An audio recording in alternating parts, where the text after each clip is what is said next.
probably start losing forward bites. So I don't know. It's one of his best racetracks. We'll see what he's got.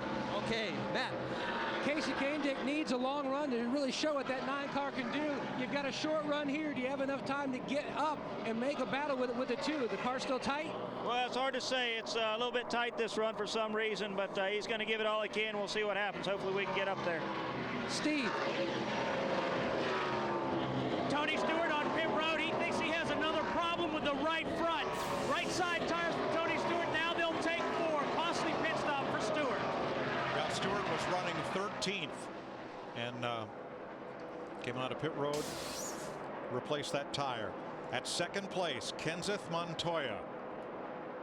Kenseth's going to stay on the bottom. You can pretty well bet on that. And Montoya, well, he's liable to go just about anywhere. Wherever he needs to go. He'll go high for a while and low for a while. What a battle. The Wisconsin short tracker against the Colombian road racer and open wheeler. Indy 500 winner, Formula One race winner. Against a Daytona 500 winner. Some heavy credentials. But here comes that 9 car of Kasey Kahne. We just talked to his crew chief, Kenny Francis, right now complaining about his car being just a little bit tight. And I'm sure when he gets up behind those cars, but look how much Montoya got back to the gas quicker than Kenseth, and that speed will carry all the way down this straightaway. He should take that second position away. When you stick that splitter up on the back of the car in front of you, you loosen that car in front of you up just enough that he's got to squeeze out a tiny bit, and you're able to make that pass. And the question becomes, how much can Montoya eat into Kurt Busch's lead with 17 to go? Montoya is gaining. And Mike, you pointed it out earlier. I think Kurt Busch right now will run just as hard as he needs to run.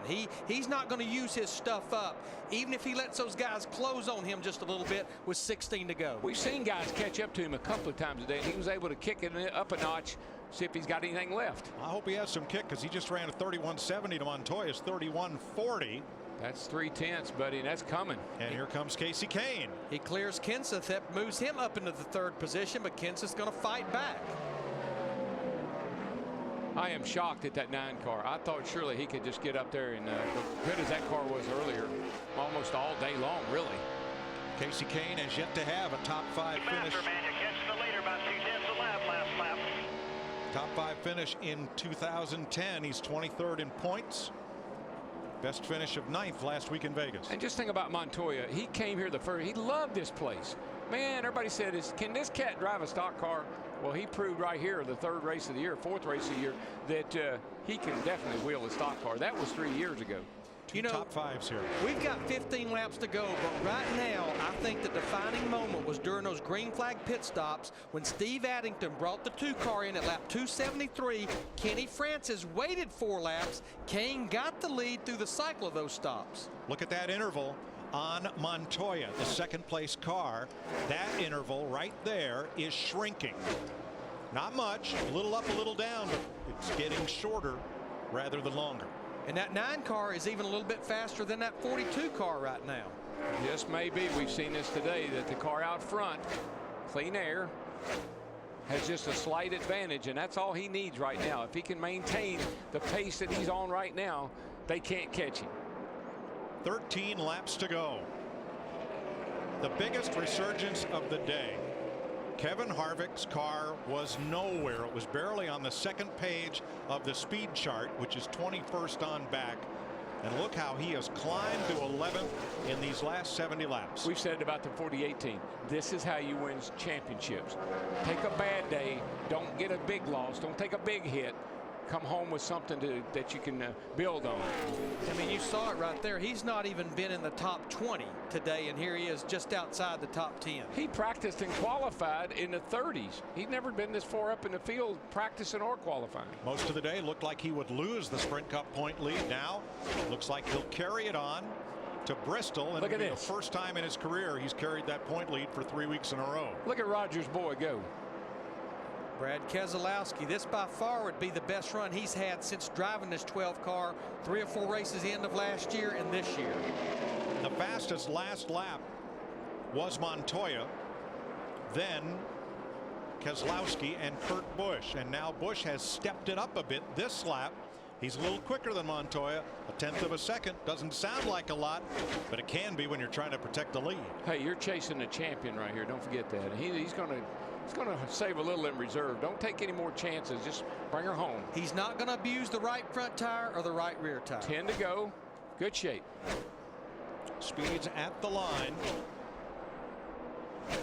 Well, how about that green machine in 6th place? If Allmendinger finishes there, it would be his best finish ever on a non-restrictor plate NASCAR race. Montoya beat Kurt Busch that time by about a 1/10 of a second. 10 to go. I know he's beating him a little bit, but it kind of reminds me when Hammond would say you're the fastest car on the track, but how come that guy in front of me keeps getting smaller? Right. Tell you what, we just saw Allmendinger up there all over the back of Keselowski, no longer over the back of him. He's going to drive to the inside of him. That's Top 5. That's 2 good ones right there now. Boys, y'all behave yourself. That's an irresistible force on the left, immovable object on the right. And Paul Menard. Wow. We talked about him at the top of the day and all day long, having a career day, looking for his 3rd top 10 finish ever. And I'm going to tell you outside of restrictor plate racing, regardless if they get the win or not, Richard Petty Motorsports, that's 3 cars up in the top 9 for that group. Kane, Allmendinger, and Menard. That's right. Denny Hamlin trying to fight back. 1 lap down. Running just ahead of 8th place Martin Truex. And here Allmendinger wants more. He wants 4th place. Well, we've seen this all day out of the 43 car. He gets better the longer he goes. He's really got a good long run car. This just about fell right into his range. Matt Kenseth, that 17 car, evidently they may have went the wrong way on an adjustment because he continues to lose positions. 7 to go. Now that time Montoya beat Kurt Busch by 2.5 of a second. Yeah, that was a big bite right there, and you can see it on that back straightaway. That's where we get the best gauge. It looked that time like Busch was hunting a different line, Larry, kind of searching. Is there somewhere this car runs better? Is there somewhere else I can try? I think you're right, but I also think Montoya, all of a sudden, he has taken that thing to the yellow line, and he is eating into that lead now. Montoya is the only driver lapping this track under 32 seconds. Another 2/10. We're down to a second with 6 to go. Here's what he's figured out, Mike. High in 1 and 2, low in 3 and 4, and it's really paying off for him. Let's see if he just dives to the bottom here. Less than a second between them with 6 to go. And I mean, it is shrinking every corner of every lap. I think what he's figured out, and it's really paying off, is he's running the high line down here 1 and 2, gets a good run down the back, and then just takes it to the bottom in 3 and 4. Montoya's gaining 1/10 of a second a lap, but with 5 to go, that's not enough. Not enough. Well, actually, it's been 2/10 of a second. You do the math. 5 to go, less than a second. We might get there. Well, now, that would not be a big surprise. No, it would not. No, it would not. The rubber band of Atlanta. Stretch them out, bring them all back together again for the finish. Here we come. I think what Kurt Busch has done, I think maybe a spotter. He's taking it too easy. Get it. I think his spotter told him what Montoya is doing. Now he's trying it.